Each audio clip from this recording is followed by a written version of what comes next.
You found yourself on another episode of Locked On Bulls, rocking without Pat today. On today's episode, we're going to talk about Pascal Siakam going to the Indiana Pacers. What does that mean for the Eastern Conference and Zach LaVine's trademark? We're also going to talk about the door for Zach LaVine to go to the Los Angeles Lakers has officially been slammed closed. And will the Bulls be buyers or sellers at this year's trade deadline, or bystanders? Let's talk about it all and more on today's Locked On Bulls.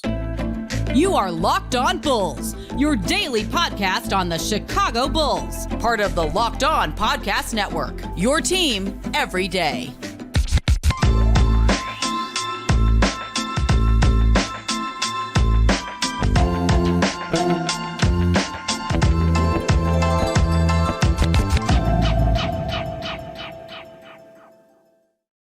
Thank you for tuning in to Locked On Bulls, member of the Locked On Podcast Network, where it's your team every single day.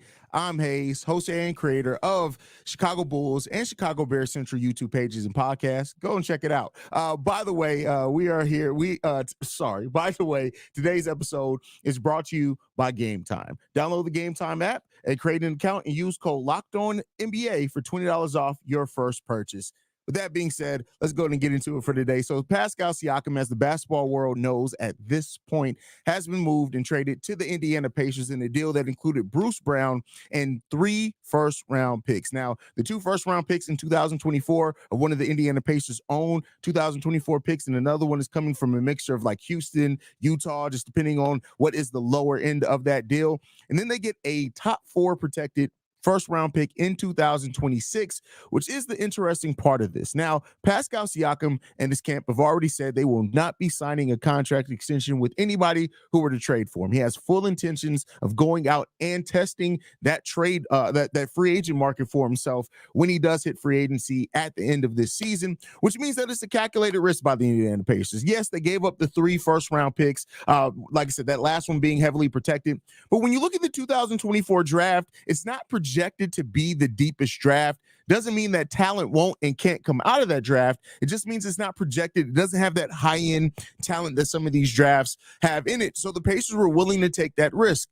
And I have to commend the Indiana Pacers for being a team that they got Tyrese Halliburton, and they have remained aggressive in trying to find ways to increase the ceiling of that team. It'd be nice if we were able to say that about the Chicago Bulls. We can't. It is what it is. But the Pacers have been very aggressive, even getting Bruce Brown to that team from the defending champion Denver Nuggets, and then seeing that, hey, we have a chance to add a better player than him for this contract. And yeah, we got to take a little risk with first-round picks and things like that. But they're doing it, right? And they are a team that sees, I believe right now, 5th in the Eastern Conference, I believe, and they're taking their chance to try to move up those standings and seeing what they can do. And Pascal Siakam is no slouch at all, right? You don't want to, is he a superstar level player? No, but he is a player that brings, to raise their offensive ceiling, can be that mate with Tyrese Halliburton. He's averaging 22 points, 6 rebounds, 5 assists on 52% shooting, and is hitting the 3 ball at 31%, solid enough. And so with that said, they're adding a player that's better than the player that they gave up. They've maintained all of their depth on top of that, which, you want that, especially if you're gearing up for a playoff run. And yeah, defensively, they lack some things, right? The Indiana Pacers have been not the best defensive team in the league, so they're kind of doubling down on offense, but Pascal still brings a player that can play defense. They're 7th right now in the Eastern Conference. I think I said 5th. 7th right now in the Eastern Conference is 23-17. They're 7-3 in their last 10. But then when you look at the teams around them, they're only a half game behind both New York and Miami to get out of that play-in. And then they are only 1.5 games back of the Cleveland Cavaliers for the 4th seed.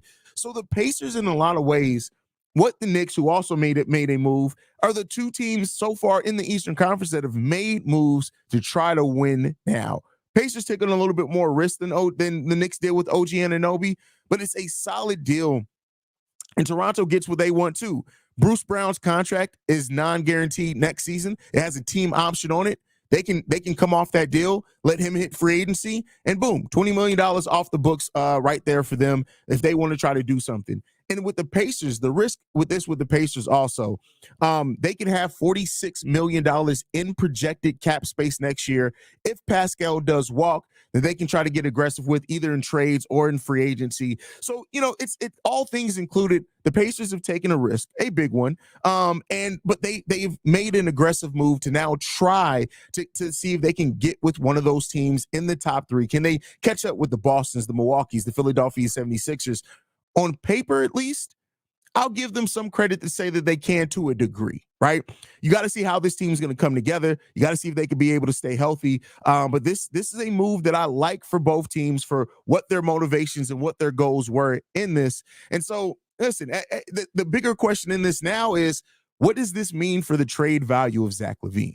Right. And that's how we can bring this back to the Chicago Bulls. We have another topic on Zach in regards to going to the Lakers. But what does this mean for Zach LaVine? That is one of the bigger questions now in this whole scenario. And when you look at Pascal getting 3 first-round picks back, and before anybody says it, oh, it's the contract, he only makes, $2.5 million less than Zach LaVine. Zach also has longer on that deal, with, depending on how you look at it, can be positive or negative. But I've always said this, right? That trade market, that rumor that the trade market there's no market for Zach LaVine. I agree with that to a certain extent. The value that the Bulls hold Zach LaVine in, there may not be a market at that value.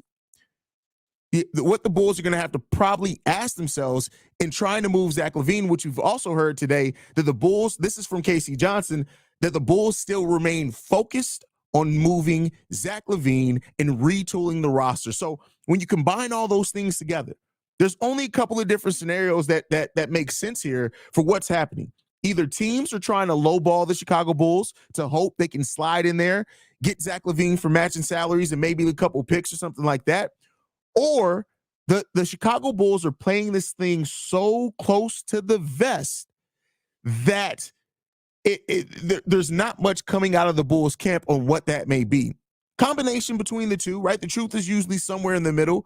But when you look at Zach LaVine and some of the players that were moved, right? For example, the Pascal Siakam deal.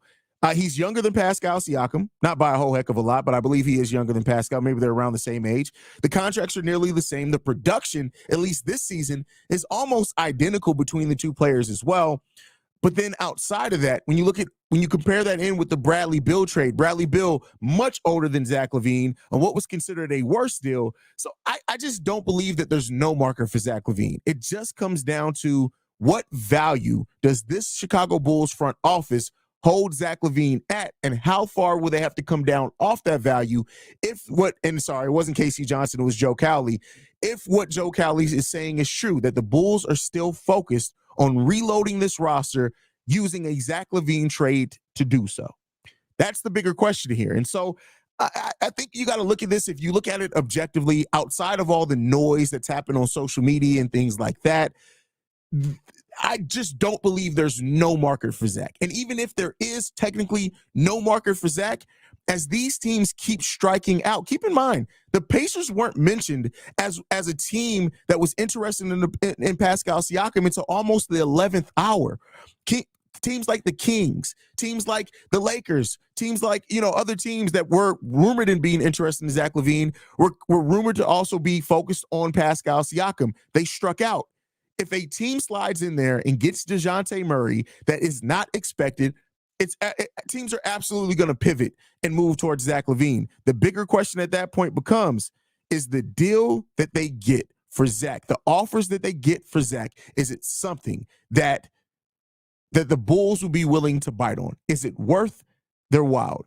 And the Bulls still hold all the leverage in the Zach LaVine trade. They don't have to trade Zach LaVine.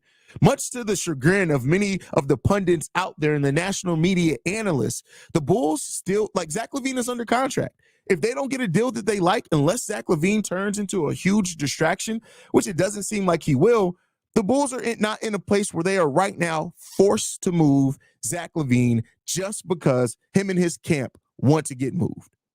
So it's completely possible that the Bulls wait to the offseason and maybe at the NBA draft, maybe after the draft, when teams kind of figure out what did and did not happen. So the LaVine market, I believe it's going to be there. I believe it's going to be there at this trade deadline, but that doesn't mean that the Bulls front office has to bite at this trade deadline. They got time, they hold the leverage, and ultimately we're going to see where it ends up. And I do think some of those teams that are rumored out on Zach LaVine can quickly become back in on the prospect of trading for Zach LaVine once they keep striking out on these other players, these other rumored teams that wanted Zach LaVine or were out on Zach LaVine. So let me know what you guys think, as always, on that down below. If you're on the YouTube side, if you're on the podcast side, we'll tell you guys how to get in your thoughts. Before next up, we're going to be talking about the Lakers. The door may be possibly closed, shut on Zach LaVine going to the Lakers if David McMenamin is to be believed. But before we talk about that, I got to talk to you guys about a couple of our sponsors. And the first one is PrizePicks. PrizePicks is the largest daily fantasy sports platform in North America. We're the easiest and most exciting way to play daily fantasy sports. It's just you against the numbers. Instead of battling thousands of other players, including pros and sharks, you pick more than or less than on 2 to 6 player stat projections and watch the winnings roll in. With basketball season here, you can now pick combo projections across football and basketball from the Specials League, a league created specifically for combo projections that includes 2 or more players from different sports and or leagues. For example, LeBron James plus Travis Kelce at a 10.5 combo of 3-pointers made plus receptions. Want to play alongside some of PrizePicks' favorite players like rapper Meek Mill and comedian Andrew Schultz? You can find now community plays under the promo tab of the app to view entries from some of the biggest names in the PrizePick community each week. So go to prizepicks.com/LockedOnNBA and use code LockedOnNBA for a first deposit match up to $100. That's prizepicks.com/LockedOnNBA and use the code LockedOnNBA for first deposit match up to $100. Now, with that said as well, we got to talk to you guys about our next sponsor, and that is LinkedIn. At the start of the new year, every small business owner is asking themselves the same question. What's the one move I can make that'll take my business to the next level in 2024? LinkedIn Jobs knows that your success all depends on the team you surround yourself with. That's why LinkedIn Jobs has created the tools to help find the right professionals for your team faster and for free. LinkedIn isn't just another job board. LinkedIn has a vast network of more than 1 billion professionals, which makes the best place to hire. Hiring is easy when you have that many qualified candidates. So easy, in fact, that 86% of small businesses get qualified candidates within 24 hours or less. It's why small businesses rate LinkedIn Jobs #1 in delivering quality hires versus leading competitors. LinkedIn also knows that small businesses are wearing so many hats and may not have the time or resources to hire. Thankfully, LinkedIn, the process initiative, quick and easy. Post your job for free at linkedin.com/LockedOnNBA. That's linkedin.com/LockedOnNBA to post your job for free. And of course, terms and conditions do apply. All right. So with that said, ladies and gentlemen, another day, another Zach LaVine trade rumor and or update. This time coming from David McMenamin and talking about the Los Angeles Lakers, and basically said flat out, for any Lakers fans that is holding out hope that the Lakers could trade for Zach LaVine, they might as well let that go. Per David McMenamin, what he's hearing is that the Lakers have now pivoted their focus towards point guards, specifically DeJounte Murray. But then even outside of DeJounte Murray, players like Tyrus Jones and Colin Sexton are now higher up on their trade board than what it is for trying to acquire Zach LaVine. There's a couple of different reasons for that, right? When you look at the Lakers, who recently made a change to the lineup, seems to like help that team kind of play a little bit better. They're looking for a point guard to bring it all together. And one thing that we do know with Zach LaVine, whether you're one of his biggest fans or detractors, you know that Zach LaVine, a point guard, he is not. He actually moved from being a point guard in college to a shooting guard in the NBA because of his ball handling.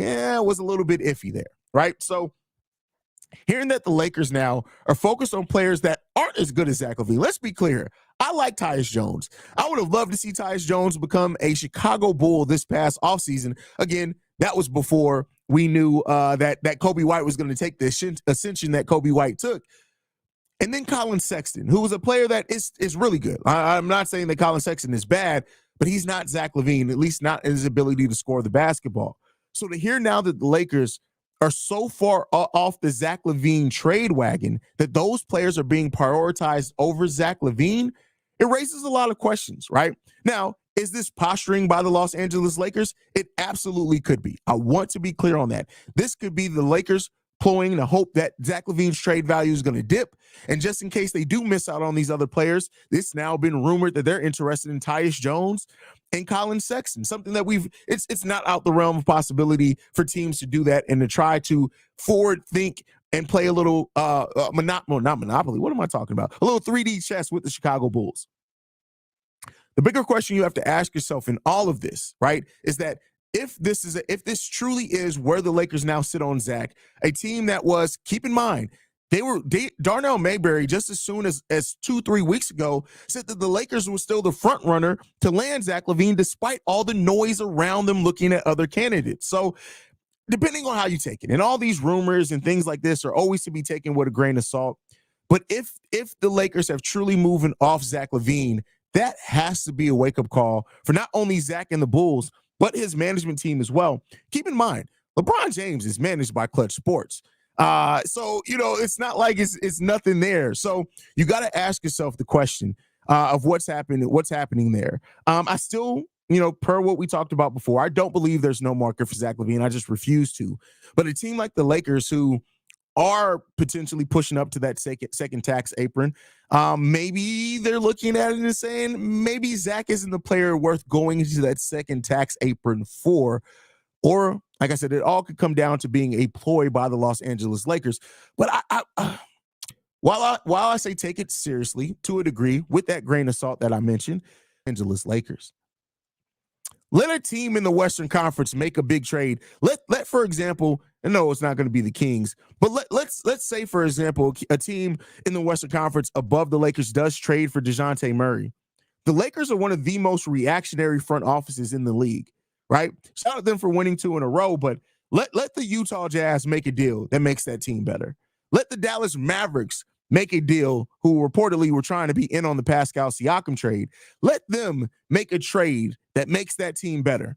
The Los Angeles Lakers are going to react, and they're going to try to use their assets to get any player they can at that point.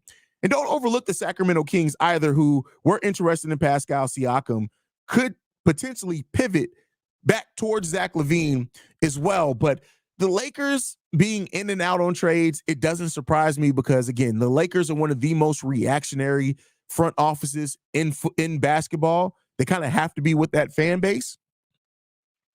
So we'll end up seeing what happens with that. I do think that this does need to be a wake-up call for Zach, and that may be why you see Zach taking such a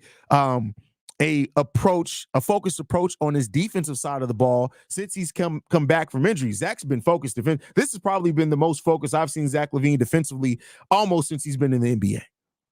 I'm talking about on-ball, off-ball defense. He's just focused. He still gets blown up off-ball sometimes, but, that just comes with the territory.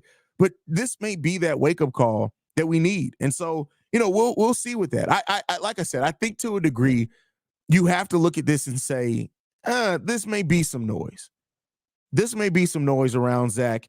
I don't necessarily trust everything that comes out of the Los Angeles Lakers camp, because you can't. You just can't. And when they're still looking at players like D'Angelo Russell to try to step up for the team, while they're still looking for players like Austin Reeves to step up some, and he's been on a slump here recently, I would think that the Lakers are probably going to eventually be back in on the Zach LaVine trade market if they don't complete one of these other deals. Now, it does make a lot of sense. They brought D'Angelo Russell back into the starting lineup yesterday, and that really did help that team. I think it was 2 games ago. But don't be surprised if they're doing that, not necessarily because they think it's going to be this thing that unlocks something with this roster, but they want to get D'Angelo Russell's trade market back up as well. And they're going to be looking to move that contract, I think. So, I not that I distrust that David McMenamin actually heard that. I do believe that he did hear that from somebody in the Lakers camp. I just don't trust that it's going to stay that way. And that's what you always have to look at when it comes to the Los Angeles Lakers. Not necessarily that it's not true right now, but what's true for the Lakers today on Thursday may not be true for the Lakers on Saturday, which may not be true for the Lakers when you get closer to that February 8th trade deadline. So just keep that aware. I know there's going to be a lot more noise as other pieces come off the board, other dominoes fall. We got OG gone now. Pascal's gone. DeJounte Murray, all the other pieces that the Atlanta Hawks could be looking to move. Then you got, of course, some of those pieces down in Utah that they may be looking to move as well. As more of those start falling, do not be surprised if you start hearing teams be back in on Zach LaVine. And the Los Angeles Lakers may be one of the teams that are at the forefront of that if they strike out on these other deals. We'll end up seeing what comes down to it. I'm just here to state my opinion. You guys, as always, can let me know your opinion. Maybe you think I'm off my rocker. I am a little crazy. That is what it is. Next up, we're going to be talking about the Bulls being buyers or sellers at the trade deadline, or maybe bystanders. Buyers, sellers, bystanders. And it seems to fit the Chicago Bulls. But before we get into that, I got to talk to you guys about another one of our sponsors, and that is Gametime. You shouldn't worry about when you buy tickets to your next event. Gametime is the fast and easy way to buy tickets for all the sports, music, comedy, and theater events near you. With last-minute killer deals, all-in prices, views from your seat, and the best price guarantee, Gametime takes the guesswork out of buying tickets. I'm telling you guys, use Gametime unless you're buying tickets to that Ashanti, Ja Rule, and Nelly concert. You're a loser if you do that. Don't do that. Don't be a loser. Be smart. Use Gametime to buy quality tickets to quality events. Nobody wants to see Nelly and Ja Rule in 2024. With that said, Gametime is the only ticketing app that gives you complete peace of mind with your purchase. You see the view from your seat before you buy, so you know exactly what to expect when you arrive. All-in prices show your total upfront, so you know that you're getting the best deal before you check out. Buy tickets in two taps and in 2 seconds. Take the guesswork out of buying tickets with Gametime. Download the Gametime app, create an account, and use code LOCKEDON for $20 off your first purchase. Terms apply. Again, create an account and use redeem code LOCKEDON, LOCKEDON, for $20 off. Download Gametime today. Last-minute tickets, lowest price, guaranteed. All right, Bulls fans, I want to thank you guys, as always, for tuning in to Locked On Bulls, especially when I'm solo without Pat. It is what it is. Pat out here doing big things. Did y'all see Pat the Designer call out David Kaplan on the most recent episode of the Chicago Bears podcast? Make sure you guys go and check that out. Pat the Designer is killing it over there. But with that said, before we go, I want to talk about this thing. The trade deadline is fast approaching. We're a little over 2.5 weeks now from the NBA trade deadline, and everybody is asking, what is this going to mean for the Chicago Bulls? We have the Zach LaVine piece, which we already talked about. DeMar DeRozan and a pending contract extension or not with the Chicago Bulls, which could make him available at that trade deadline. We also have pieces that the Bulls don't want to move, but teams are very interested in Andre Drummond and Alex Caruso that could also be moved. And then there's more rumblings around Lonzo Ball's contract being used in a deal to bring talent to this team. With those kind of things out there, right? I don't expect Patrick Williams to be moved. I don't expect Io, nobody else in the starting lineup unless it's included in a bigger deal. Javon Carter may be included as a throw-in piece. Not throw-in, that's disrespectful. But he may be a piece that's added into a larger deal as well. But does that mean the Bulls are going to be buyers, sellers, or bystanders at the trade deadline?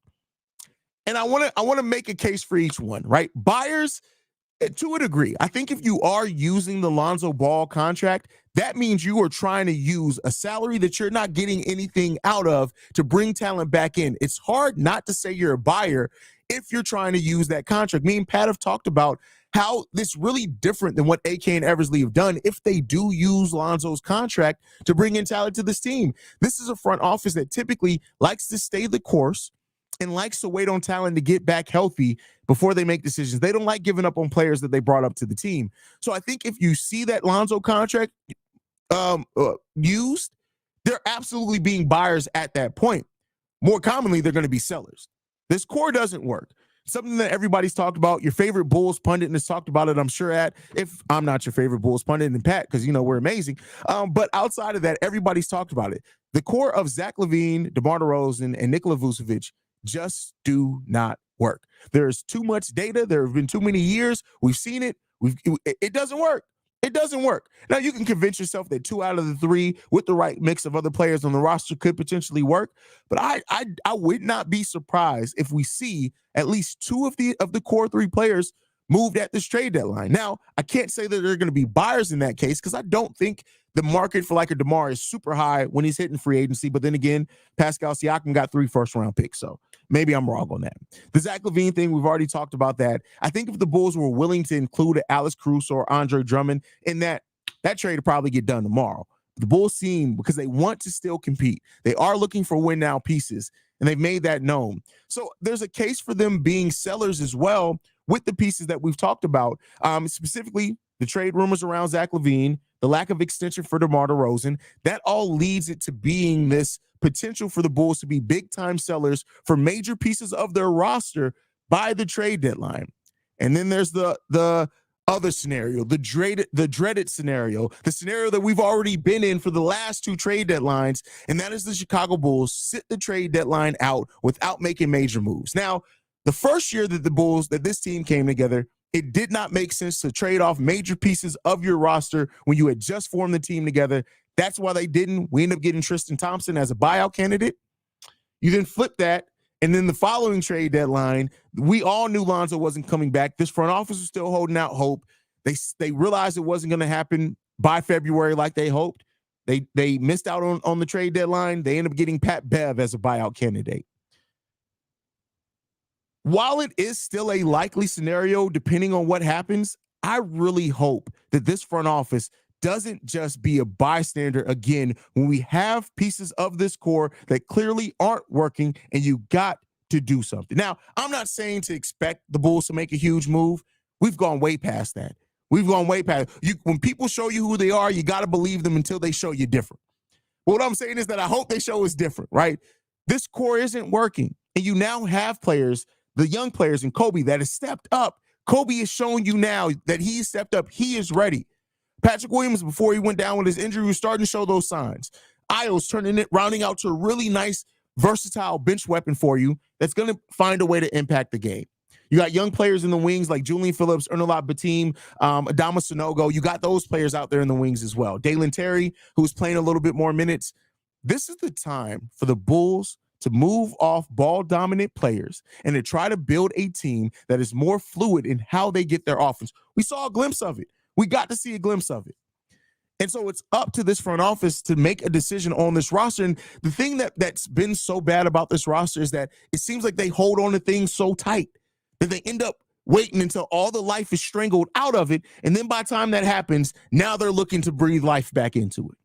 We can't keep being that team that you're waiting to breathe back life into a roster that is showing you it does not work and it's dead. You cannot continue to do that. You can't. So at the end of the day, you got to see what this team is going to, what this front office is going to do, how they're going to continue to evolve it. And I'm not saying that they need to sell everything off. They've already said it. A rebuild is not coming. A reshaping, a retooling, maybe. But it's not coming. A rebuild is not coming. And if you're not going to fully rebuild this roster, the thing that you can do then is change the mix. You're not going to change the coach, right? That's the only other option. When you have a roster that's showing you this much that it doesn't work, you have two options. You change the roster or you change the head coach. Billy Donovan's contract extension hasn't even kicked in yet. That kicks in next season. Billy ain't going nowhere. I would love to be able to sit here and tell you that the Bulls will be willing to move off Billy Donovan and find a great head coach that can come in and change the makeup of this roster. That's going to be a strong leader and change the. It's not happening. I'm not here to sell you a dream. That's what AK is here for. I'm not selling dreams. What are they going to do? Do they look at this roster and say, is it time now? It remains to be seen. Let's hope it's not another completely quiet trade deadline. It might be, though. But you guys, as always, can let me know what you guys think on that down below, man. Guys, thank you so much for tuning in to another episode of Locked On Bulls. I want to remind you guys that Locked On Bulls is free and available in every podcasting app and platform of your choice, as well as YouTube and the Odyssey app. If you want to follow me, you can do so at CEO Haize. If you want to follow Pat, do so at Pat The Designer.